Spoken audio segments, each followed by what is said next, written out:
ಬೇರೆ ಸಮಾಜದ್ರು ವೈದ್ಯರು ಯಾಕೆ ಕರೆಸಂದ್ರೆ ಅವ್ರು ಭಾಳಷ್ಟು ಅನುಭವ ಇದೆ. ಯಾಕೆ ಭಾಳಷ್ಟು ನಿರಂತರ ಹೋರಾಟ ಮಾಡ್ಬೋದು. ಅವ್ರು ಕರೆಸಿ ನಾವು ಯಾಕಂದ್ರೆ ರಾಯಚೂರದಲ್ಲಿ ಸರಿಯಾಗಿ ನಾವು ಜನರಿಗೆ ನಾವು ತಿಳಿ ಹೇಳ್ಕೊಟ್ಟಿಲ್ಲ. ಯಾಕಂದ್ರೆ ಅವರು 1940ರಿಂದ ಸ್ವಾತಂತ್ರ್ಯ ಪೂರ್ವದಿಂದ ಈಗಿನವರೆಗೆ ಆ ಹುಡುಗ ಬಗ್ಗೆ ಅವ್ರು ಚರ್ಚೆ ಮಾಡಿಕೊಂಡು ಪ್ರತಿಯೊಂದು ಹಂತದಲ್ಲೇ ಪರಿಚಯ ಇಲ್ಲ. ಅದಕ್ಕೆ ನಾವು ಕರ್ಕೊಂಡ್ಬಂದು ಪ್ರಾಸ್ತಾವಿಕ ಭಾಷೆ ಮಾಡಿ ನಮ್ಮ ಜನಾಂಗಕ್ಕೆ ಏನೇನು ಅನ್ಯಾಯ ಮಾಡಿದಾರಪ್ಪ, ಹೆಂಗೆ ಊಟ ಮಾಡ್ತಾರೆ, ನಾಟಕ ಸರ್ಕಾರ ಹೆಂಗೆ ಮಾಡ್ತಾರೆ, ಕೋರ್ಟಲ್ಲಿ ಹೆಂಗೆ ಪಾಲನೆ ಮಾಡ್ತಾರೆ ಅನ್ನುವಂಥ ಒಂದೆಲ್ಲ ಯಾಕೆ 2015ರಲ್ಲಿ ಹೇಗೆ ಸ್ಟೇ ಕೊಟ್ಟರು, ಆಮೇಲೆ 2017 ಮತ್ತು ಜನರಿಗೆ ಕಾಂಗ್ರೆಸ್ಸಿನ ಒಬ್ಬ ಪ್ರಮುಖ ನಾಯಕರು 9th ಶೆಡ್ಯೂಲ್ ಬಗ್ಗೆ ರಾಂಗ್ ರಿಪ್ರೆಸ್ ಮಾಡ್ತಾರೆ. 9th ಶೆಡ್ಯೂಲ್ ಮಾಡೋದು ಕೇಂದ್ರದಲ್ಲಿ ಮೋದಿ ಸರ್ಕಾರವೇ ಮಾಡ್ತಾರೆ, ತಪ್ಪು. ಯಾಕೆ 9th ಶೆಡ್ಯೂಲು ನಮ್ಮ ಮೀಸಲಾತಿಗೆ ಒಳಪಡೋದಿಲ್ಲ, ಅದು ಕೋರ್ಟ್ನಲ್ಲಿ ಚೊಲ್ಲೆ ಮಾಡ್ತಾರೆ. ಅದಕ್ಕೆ 9th ಶೆಡ್ಯೂಲ್ಗೆ ಬಗ್ಗೆ ತನಿಖೆ ಶುರು ಮಾಡಿರಿ. ಪ್ರತಿಯೊಂದು 9th ಶೆಡ್ಯೂಲು ಈ ಮೀಸಲಾತಿ ಸಂಬಂಧ ಇಲ್ಲ. ನಾವು ಅದು ಬರೀ ದೇಶದ ಘಟ್ಟಾಧಿಸಿದ್ರೆ ಮಾತ್ರ 9th ಶೆಡ್ಯೂಲ್ ಬರ್ತೈತೆ. ಅದಕ್ಕೆ 9th ಶೆಡ್ಯೂಲಲ್ಲಿ ಮೀಸಲಾತಿ ಒಳಪಡುವುದಿಲ್ಲ. ಮತ್ತು ನೀವೆಲ್ಲ ಪ್ರಮುಖ ನಾಯಕರು ಎಲ್ಲ ಈ ಕಾಂಗ್ರೆಸ್ಸಿನ ನಾಯಕರು ರಾಜ್ಯ ಜನರು ತಪ್ಪು ಮಾಹಿತಿ ಕೊಡಿದ್ರೆ ಅದನ್ನು ತಪ್ಪು ಹಂತದಲ್ಲಿ 9th ಶೆಡ್ಯೂಲ್ ಸಂಬಂಧ ಇರಪ್ಪ ತಮ್ಮ ಹೇಳಬೇಕು ನಾವು. ಯಾಕಂದ್ರೆ ಭಾಳ ಎಲ್ಲ ಕರ್ಕೊಂಡು ನಾವು ಹೇಳಿದ್ದೇವೆ 9th ಶೆಡ್ಯೂಲ್ ಒಳಪಡೋದಿಲ್ಲ. ಮೀಸಲಾತಿ ನಮಗೆ ರಾಜ್ಯ ಸರ್ಕಾರ ಯಾಕಂದ್ರೆ ಸುಪ್ರೀಂ ಕೋರ್ಟ್ ನಿರ್ದೇಶ ಕೊಟ್ಟಿದೆ, ನೀವು ಮೀಸಲಾತಿ ನಿಮ್ಮ ರಾಜ್ಯದಲ್ಲಿ 50 ಮೀರಿದಂತ ಮಾಡ್ಕೊಂತಾರೆ. 50 ಯಾಕೆ ಮೀರಿದಂತ ಕೋರ್ಟಿಗೆ ಹೇಳ್ತಾ ಇರೋದು. 50% ಮೇಲೆ ಯಾಕೆ ಹೋಗೈತಿ, ಏನು ತಪ್ಪು ಮಾಡಿದ್ರಿ, ಯಾರೋ ಸುಳ್ಳು ಬಂದು ಒಪ್ಕೊಂಡಾರಲ್ಲ ಮೀಸಲಾತಿ.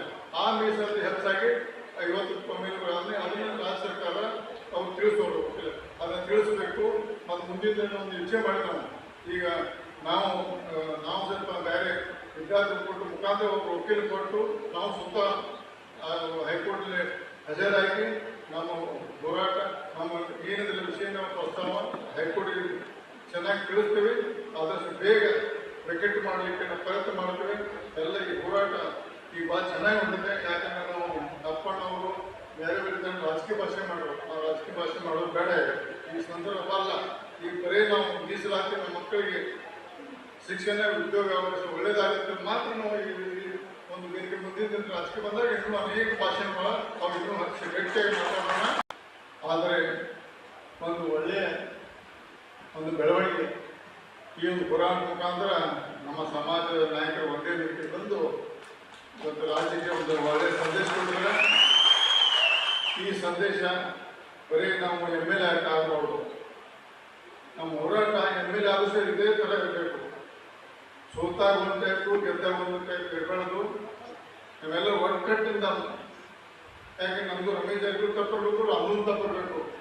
ಆದ್ರೆ ನಮ್ಮ ತಪ್ಪಿನಿಂದ ಸಮಾಜಕ್ಕೆ ಅನ್ಯಾಯ ಆಗಬಾರ್ದು. ಸಮಾಜಕ್ಕೆ ಹೋರಾಟ ನಾವು ರೆಡಿಯಾಗಿ ಯಾವಾಗಲೂ ಸಿದ್ಧ ಇರಬೇಕಂತ ಈ ಸಂದರ್ಭದಲ್ಲಿ ಹೇಳ್ತೀನಿ. ಈಗಾಗಲೇ ಬಸವರಾಜ ಬೊಮ್ಮಾಯಿ ಅವರು ಅವರ ಮಂತ್ರಿಮಂಡಲದ 3 ತಿಂಗಳಾಗಿತ್ತು. ಈಗಿನ ಕಾಂಗ್ರೆಸ್ ಸರ್ಕಾರದ ಮತ್ತೆ 4 ಕಟ್ಟಾಗಿ ನಮ್ಮ ವಿದ್ಯಾರ್ಥಿಗಳಿಗೆ ಮತ್ತು ಉದ್ಯೋಗಗಳಿಗೆ ಭಾಳ ಅನ್ಯಾಯ ಆಗ್ತದೆ.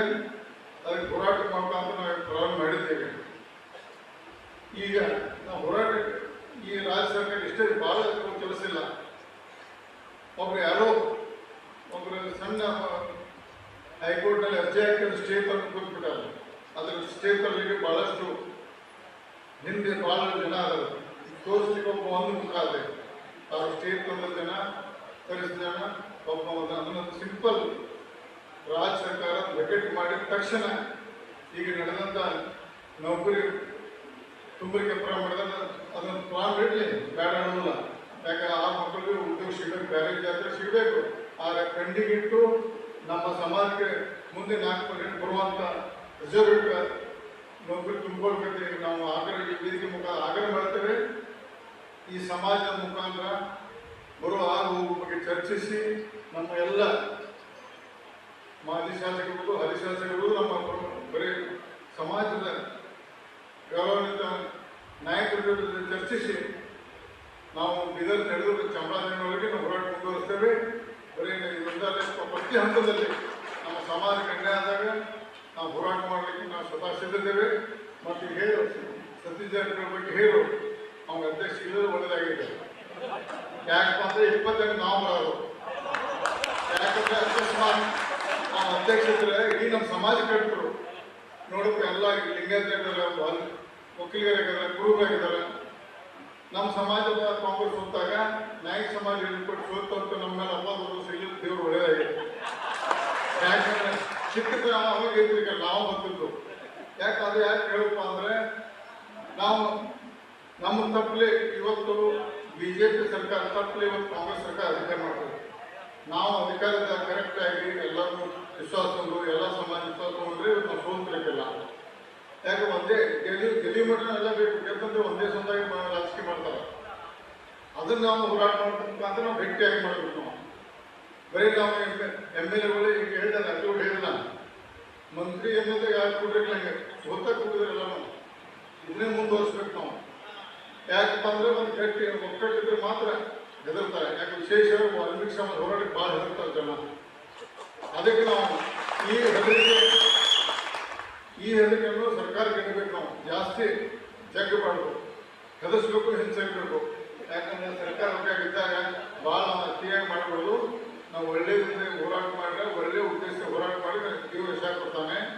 ಮತ್ತು ಮುಂದಿನ ದಿನದಲ್ಲಿ ನಮ್ಮ ರಾಜ್ಯದ ನಾಯಕರು ಈಗ ಉದಾಹರಣೆ ವಾದಿರಾಜ್ ಅವರು ನಾವು ಕರೆಸಿದವರು. ಯಾಕಂದ್ರೆ ಬೇರೆ ಸಮಾಜದ್ರು ವಾದಿರಾಜ್ ಯಾಕೆ ಕರೆಸಂದ್ರೆ ಅವ್ರು ಭಾಳಷ್ಟು ಅನುಭವ ಇದೆ. ಯಾಕೆ ಭಾಳಷ್ಟು ನಿರಂತರ ಹೋರಾಟ ಮಾಡ್ಬೋದು. ಅವ್ರು ಕರೆಸಿ ನಾವು ಯಾಕಂದ್ರೆ ರಾಯಚೂರದಲ್ಲಿ ಸರಿಯಾಗಿ ನಾವು ಜನರಿಗೆ ನಾವು ತಿಳಿ ಹೇಳ್ತಿರಲಿಲ್ಲ. ಯಾಕಂದ್ರೆ ಅವರು 1940ರಿಂದ ಸ್ವತಂತ್ರ ಪೂರ್ವದಿಂದ ಈಗಿನವರೆಗೆ ಆ ಹೋಗೋ ಬಗ್ಗೆ ಅವ್ರು ಚರ್ಚೆ ಮಾಡಿಕೊಂಡು ಪ್ರತಿಯೊಂದು ಹಂತದಲ್ಲೇ ಪರಿಚಯ ಇದೆ. ಅದಕ್ಕೆ ನಾವು ಕರ್ಕೊಂಡ್ಬಂದು ಪ್ರಾಸ್ತಾವಿಕ ಭಾಷೆ ಮಾಡಿ ನಮ್ಮ ಜನಾಂಗಕ್ಕೆ ಏನೇನು ಅನ್ಯಾಯ ಮಾಡಿದಾರಪ್ಪ, ಹೆಂಗೆ ಮಾಡ್ತಾರೆ, ನಾಟಕ ಸರ್ಕಾರ ಹೆಂಗೆ ಮಾಡ್ತಾರೆ, ಕೋರ್ಟಲ್ಲಿ ಹೆಂಗೆ ಪಾಲನೆ ಮಾಡ್ತಾರೆ ಅನ್ನುವಂಥ ಒಂದೆಲ್ಲ ಯಾಕೆ 2015ರಲ್ಲಿ ಹೇಗೆ ಸ್ಟೇ ಕೊಟ್ಟರು, ಆಮೇಲೆ 2017 ಮತ್ತು ಜನರಿಗೆ ಕಾಂಗ್ರೆಸ್ಸಿನ ಒಬ್ಬ ಪ್ರಮುಖ ನಾಯಕರು 9th ಶೆಡ್ಯೂಲ್ ಬಗ್ಗೆ ರಾಂಗ್ ರಿಪ್ರೆಸೆಂಟ್ ಮಾಡ್ತಾರೆ. 9th ಶೆಡ್ಯೂಲ್ ಮಾಡೋದು ಕೇಂದ್ರದಲ್ಲಿ ಮೋದಿ ಸರ್ಕಾರವೇ ಮಾಡ್ತಾರೆ ತಪ್ಪು.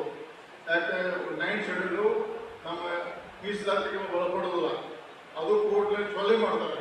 ಅದಕ್ಕೆ 9th ಶೆಡ್ಯೂಲ್ಗೆ ಬಗ್ಗೆ ತನಿಖೆ ಶುರು ಮಾಡಿ. ಯಾಕಂದ್ರೆ 9th ಶೆಡ್ಯೂಲು ಈ ಮೀಸಲಾತಿ ಸಂಬಂಧ ಇಲ್ಲ. ನಾವು ಅದು ಬರೀ ದೇಶದ ಗಂಟಾಧಿಸಿದ್ರೆ ಮಾತ್ರ 9th ಶೆಡ್ಯೂಲ್ ಬರ್ತೈತೆ. ಅದಕ್ಕೆ 9th ಶೆಡ್ಯೂಲಲ್ಲಿ ಮೀಸಲಾತಿ ಒಳಪಡೋದಿಲ್ಲ.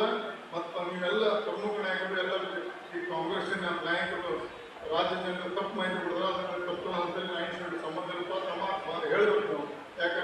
ಯಾಕಂದ್ರೆ ಭಾಳ ಎಲ್ಲ ಕರ್ಕೊಂಡು ನಾವು ಹೇಳಿದ್ದೇವೆ 9th ಶೆಡ್ಯೂಲ್ ಒಳಪಡೋದಿಲ್ಲ.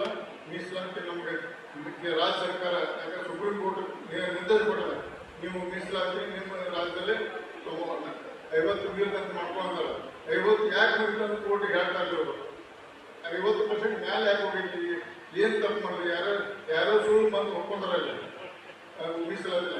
ಆ ಮೀಸಲಾತಿ ಹೆಚ್ಚಾಗಿ 50 ಮೇಲೆ ಅದನ್ನ ರಾಜ್ಯ ಸರ್ಕಾರ ಅವ್ರು ತಿಳಿಸೋರು, ಅದನ್ನು ತಿಳಿಸ್ಬೇಕು. ಮತ್ತು ಮುಂದಿನ ಒಂದು ಇಚ್ಛೆ ಮಾಡಿ ಈಗ ನಾವು ಸ್ವಲ್ಪ ಬೇರೆ ವಿದ್ಯಾರ್ಥಿ ಕೊಟ್ಟು ಮುಖಾಂತರ ಒಬ್ಬರು ವಕೀಲ ಕೊಟ್ಟು ನಾವು ಸ್ವತಃ ಹೈಕೋರ್ಟ್ನಲ್ಲಿ ಹಾಜರಾಗಿ ನಮ್ಮ ಹೋರಾಟ ನಮ್ಮ ಏನಿದ್ರೆ ವಿಷಯದ ಪ್ರಸ್ತಾವ ಹೈಕೋರ್ಟ್ಗೆ ಚೆನ್ನಾಗಿ ತಿಳಿಸ್ತೇವೆ. ಆದಷ್ಟು ಬೇಗ ವೆಕೆಟ್ ಮಾಡಲಿಕ್ಕೆ ನಾವು ಪ್ರಯತ್ನ ಮಾಡ್ತೇವೆ. ಎಲ್ಲ ಈ ಹೋರಾಟ ಈಗ ಭಾಳ ಚೆನ್ನಾಗಿ ಹೊಂದಿದೆ. ಯಾಕಂದ್ರೆ ನಾವು ಅಪ್ಪಣ್ಣವರು ಬೇರೆ ಬೇರೆ ರಾಜಕೀಯ ಭಾಷೆ ಮಾಡೋರು, ಆ ರಾಜಕೀಯ ಭಾಷೆ ಮಾಡೋದು ಬೇಡ ಈ ಸಂದರ್ಭ ಅಲ್ಲ. ಈಗ ಬರೀ ನಾವು ಮೀಸಲಾತಿ ನಮ್ಮ ಮಕ್ಕಳಿಗೆ ಶಿಕ್ಷಣ ಉದ್ಯೋಗ ಅವಕಾಶ ಒಳ್ಳೇದಾಗುತ್ತೆ ಮಾತ್ರ ನಾವು ಈ ಒಂದು ವೇದಿಕೆ ಮುಂದಿನ ರಾಜಕೀಯ ಬಂದಾಗ ಇನ್ನೂ ಅನೇಕ ಭಾಷೆಗಳ ಅವ್ರು ಇನ್ನೂ ಗಟ್ಟಿಯಾಗಿ ಮಾತಾಡೋಣ.